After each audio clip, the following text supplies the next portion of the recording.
قرآن کریم کے 28 پارے مکمل ہو گئے۔ اللہ تبارک و تعالی ہمارے پڑھنے اور سننے کو قبول فرمائے۔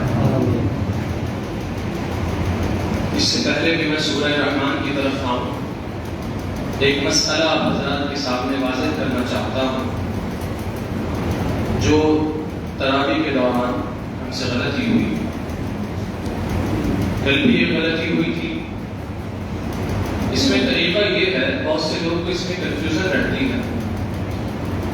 جب ہم 2 رکعت نماز تراویح ادا کر رہے ہیں تو 2 رکعت نماز کی انتہا ہے، اور ہم غلطی سے تیسری رکعت میں اندر کھڑے ہو گئے اور کسی نے لقمہ دے دیا تو ہم پر واجب ہے کہ ہمیں نیچے آنا، کیونکہ قاعدہ اخیرہ جو ہوتا ہے وہ فرض ہوتا ہے۔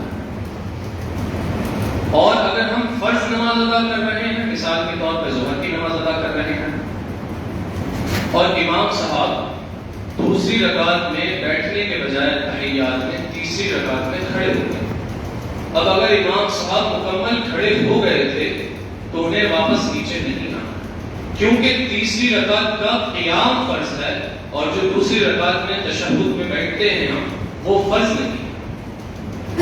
جو نماز کا قانون ہے وہ یہ ہے کہ اگر امام دوسری رکعت میں بیٹھنے کے بجائے کھڑا ہو جائے تیسری کے لیے اور وہ مکمل کھڑا ہو گیا ہے، اب کوئی کتنے بھی لقمے دے اسے نیچے نہیں آنا ہے، کیونکہ فرض میں جب انسان داخل ہو گیا تو اس سے نیچے والے رکن کے اندر نہیں جائے گا۔ لیکن تراویح کے اندر 2 رکعت کے بعد اب تیسری رکعت تراویح کی نہیں ہے، تراویح کی رکعت صرف 2 ہوا کرتی ہے۔ بہت سے لوگ اس کنفیوژن کا شکار ہوتے ہیں کہ جب وہ تیسری میں کھڑے ہو جاتے ہیں تو انہیں لگتا ہے کہ اب ہمیں 4 مکمل کرنی ہے۔ اگر کسی نے لقمہ نہیں دیا، رکوع تک بھی لقمہ نہیں دیا اور آپ سجدے میں چلے گئے، اب آپ کے اوپر لازم ہو گیا ہے کہ آپ کو 4 رکعت مکمل کرنی ہے، اور جو 4 رکعت مکمل کریں گے ان آخری 2 رکعت کا جو قرآن کریم ہوگا وہ مانا جائے گا اور وہ 2 رکعتیں مانی جائیں گی۔ شروعات کی جو 2 رکعتیں تھیں وہ نفل بن جائیں گی اور ان کا جو قرآن کریم ہے وہ آپ کو دہرانا پڑے گا، ریپیٹ کرنا پڑے گا۔ امید ہے کہ بات واضح ہو گئی ہوگی۔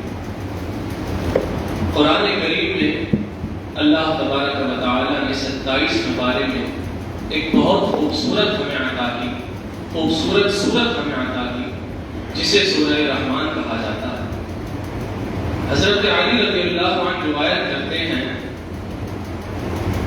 وعروس القرآن سورۃ الرحمن، قرآن کریم کی جو دلہن ہے وہ سورہ رحمان ہے۔ اب اسے دلہن کیوں کہا گیا؟